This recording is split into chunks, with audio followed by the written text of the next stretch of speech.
eventually she carried that forward, and now she actually is an Ayurvedic coach and practice yoga. So, Geeta. Hello, good afternoon, everyone. Thank you for coming and listening to this talk today. That was really inspiring, Murliji. Your work is really, really something in the world that we need today. Thank you. That might help. Oh, yeah. Okay, so today we'll be talking about Ayurveda and yoga. First, when Ajay asked me to talk about Ayurveda, I thought, let's talk about yoga as well, because many people don't know how they both connect with each other.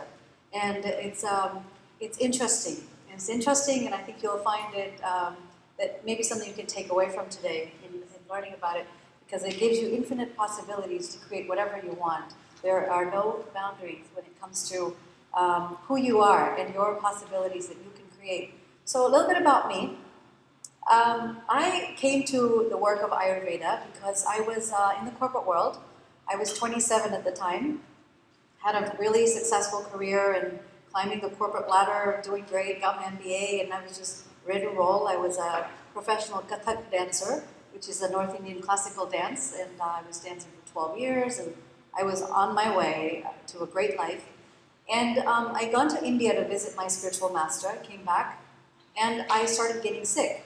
It was a course of I was there for a month, and I came back, and it was, I started getting fevers of like 104, 105, and like migraine headaches, and just complete chaos in my body. So I couldn't figure out what was going on.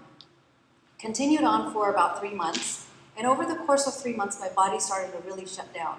And I started to experience all kinds of issues with my body, and I couldn't sleep at night, I couldn't eat anything any longer, and my body was really shutting down.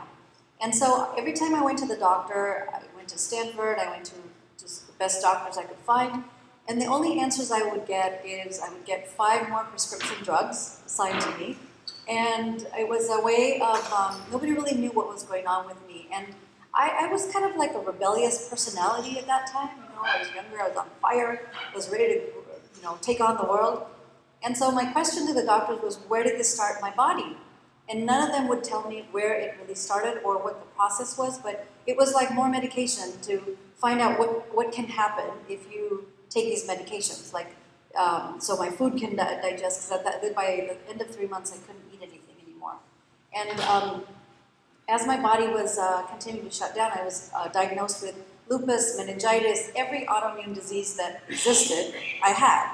So I was like, well, what is an autoimmune disease? I mean, I've never heard of this. So autoimmune, like my immune system is, like, what's going on? Because I'd never been sick before. I mean, my father had a stroke. We've had cholesterol and heart disease in our family, but nothing like cancer. And at the end of 3 months, I was diagnosed with cancer. So I was told I had Hodgkin's lymphoma, and I have about 2 to 6 months left to live with chemotherapy as the only option. And I was really like blown away, like I was completely fine, and over the course of 3 months, now I'm going to be dead? Or like, what's going on? And I'm not ready to die yet, but I'm not ready to take on chemotherapy either. So I refused chemotherapy. I said, I'm not going to do it. And in the meantime, through the universe expanding and my faith in God, I knew that there was a way, and I found an Ayurvedic doctor. That was through my cousin. My cousin called and he said, you should try this Ayurvedic medicine, because there's his son, my nephew, had gone to get one of the immunization shots and ended up getting paralyzed from his waist down. And I was like, how does that happen? And all these new things were coming up for me because I didn't know this world before. So anyway, I found Dr. Viren Sodhi in Bellevue, Washington. I went to see him, and through my faith in God and just knowing that I was not going to die, the human body is amazing, and the mind is amazing. When we put our minds to something, and there's something's going to open up, I just entered a new space, and I went to Bellevue, Washington. Basically, over a course of 3 weeks, I was completely healed through a process called Panchakarma. And also Dr. Sodhi, he never asked me I mean, he didn't give me just the diagnosis, like, I think it's this thing, I think it's this thing, because I didn't understand names, I don't know what names are, and I said, Hodgkin's, I don't even know who that man is, and I'm not going to own it. That's not part of my body, it's not part of anything about me, and I'm not going to own it. And so my determination, I was completely healed, I went back to the corporate world, and I saw how we create disease. It was basically, the laptop, that time I was working for a 3Com corporation, and it was, I had like 2 laptops, 3 pagers, I don't know how many cell phones. It was just ridiculous. Like, it was a time when technology was really booming. So anyway, that was my story about how I came to it. And then when I came back into the corporate world, I decided that there was something that I was going to do. And it was something around what Murliji was talking about, that, you come to a space where there's this gift that we all have within us. And if we tap into that, you know that that's what you need to do in the world. And when you come from that place, every day becomes, you're living in your passion. You're not just like mechanically getting up and going to work and coming home and being bored out of your mind with life because you have to pay bills. But there's something else that happens which takes you beyond what you know to be true in today. So that's just a little bit about me. Oh, I'm standing right in front of them. Okay. So I did that once before at another presentation, so silly. Anyway, so this is a book I wrote, and it's my way of sharing with the world what I do in the work. But coming to Ayurveda, so what is your idea of wellness? When I talk to people in the corporate world and the executives, their idea of wellness, it's go this side. Okay, all right. So wellness, I looked at the definition because I was like, I want to give a good definition of wellness. And it says the state of being in good health, especially an actively pursued goal. I don't know what that means. Because when I look at Ayurveda, as you'll see in a minute, it just gives you so much more. You're measuring your progress of wellness. This is what was happening with me when I went to the doctors when I was diagnosed with all my illnesses. So what is your biggest challenge that comes to balancing your mind, body, and your heart?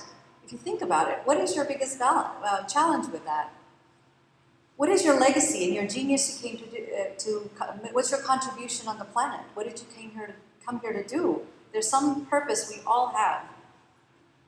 So the big problem that I see is that people keep pushing and pushing and pushing to create something in their world, but there's this gap that happens from, maybe you all can think about the time when you got the job that you really wanted, or being in a place for what you really wanted to have, but you're looking at your world now, and it was great that you start from here, and where you want to go is over there, but all this space in between, it just becomes bigger and bigger and bigger, and the gap gets larger, and this idea of wellness is like convoluted now. It's not really clear about what your health is like. You can't sleep at night.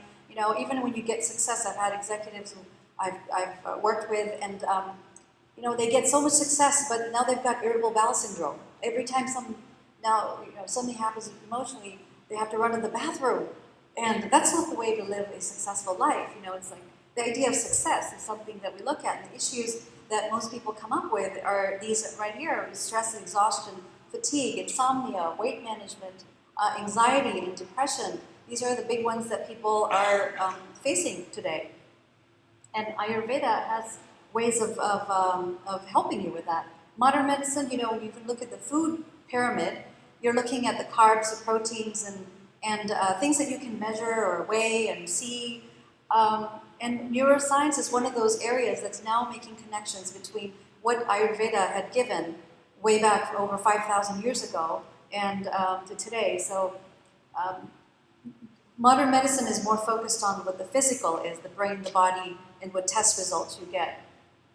But what about what you can't see? What about what's further beyond what meets the eyes? So it's just not your vital signs, your blood pressure, cholesterol. There's so much more to you, right? There's so much more to who you are, the essence of who you are. And the definition of Ayurveda, wellness in Ayurveda, is one who is in perfect health with the 3 doshas. The 3 doshas I'll talk about in a minute, but it's based on the 5 elements. So what you see in nature, earth, water, fire, air, and space, is also present in your own body.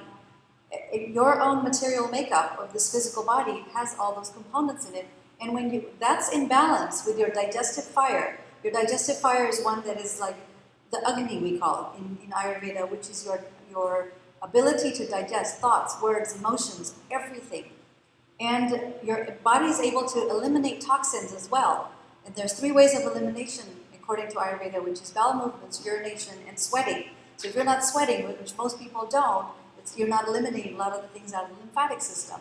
So along with this physical being, you've got a content mind, and your spirit as a whole is happy. That's the definition of wellness. And the World Health Organization has also accepted this as the definition of health, because what's the definition of health? As we saw that definition about wellness. So also in association with this, so yoga and Ayurveda comes from the same philosophy. The philosophy is called the Samkhya philosophy. And I'll talk about it a little bit if we have time. But this is the definition of yoga. So in the second verse, so I don't want to take too much time with that, but just when we look at yoga, most people who practice yoga don't really know what they're practicing.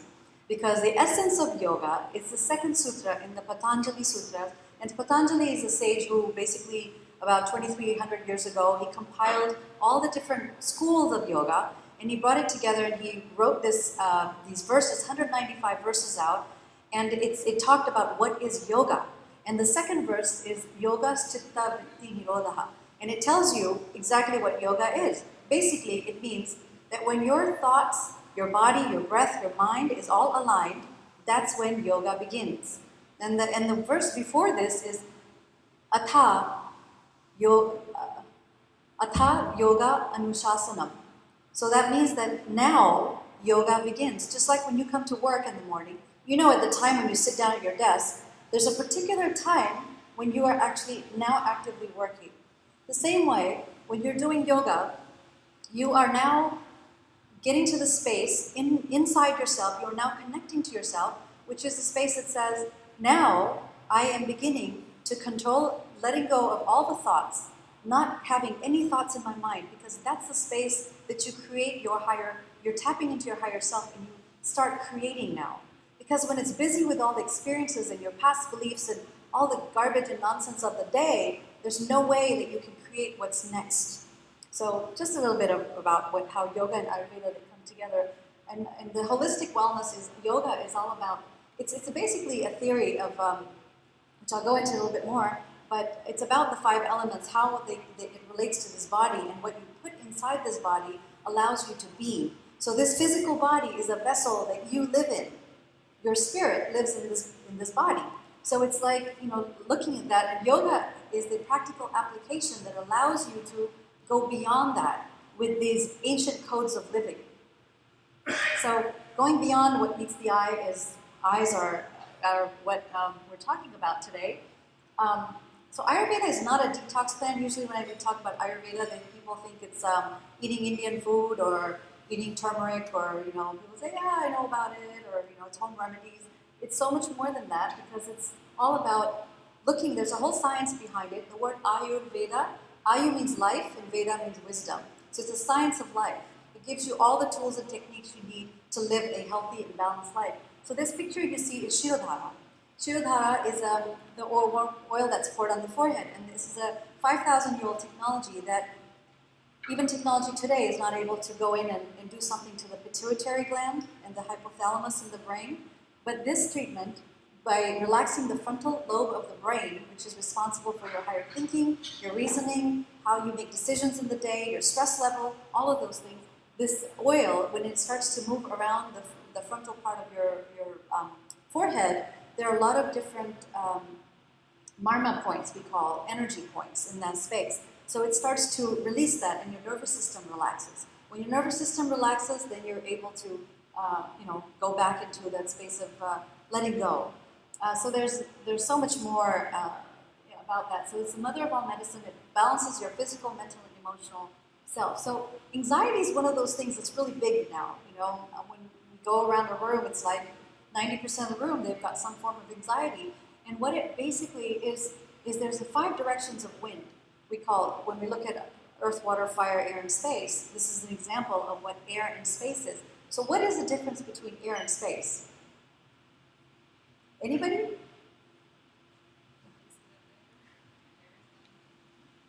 Air is basically what you breathe, what you're breathing, what you're putting into your body. And here's the open spaces. Just like your body can't move. If everything's stuck together, there's no space, you can't move. So anxiety, one of the things that happen, there's 5 directions. One, it's called prana, udana, samana, vyana, and prana, apana, udana, samana, and vyana. So what that means is prana is like, take a deep breath in, inhale. When you inhale, the breath is going down. When you exhale, that's the second direction. The third one is when you're eating something, your body knows to digest food in this way. So it sends this kind of a movement in that direction. The fourth one is a downward movement. So your bowel movements, your urination, all those things are happening downwards. It's not going upwards. And then there's this higher intelligence that governs the direction of the whole body, of how the blood circulation is happening, how things are moving in the system. So those are the 5 directions. When that gets imbalanced, now you're at work and you're stressed out and you're not breathing properly, prana, udana, that's the first places that you look at. And then you maybe haven't eaten properly or ate too much too fast, and now things are not going down the tube as well as it should. That's the third place to look. Then you're constipated, or you've got bloating going on, or something else is going on. That's the fourth place. So all these things we have to look at, and then overall circulation. Are you exercising? Are you moving around? Are you doing anything? So yoga is so helpful as opposed to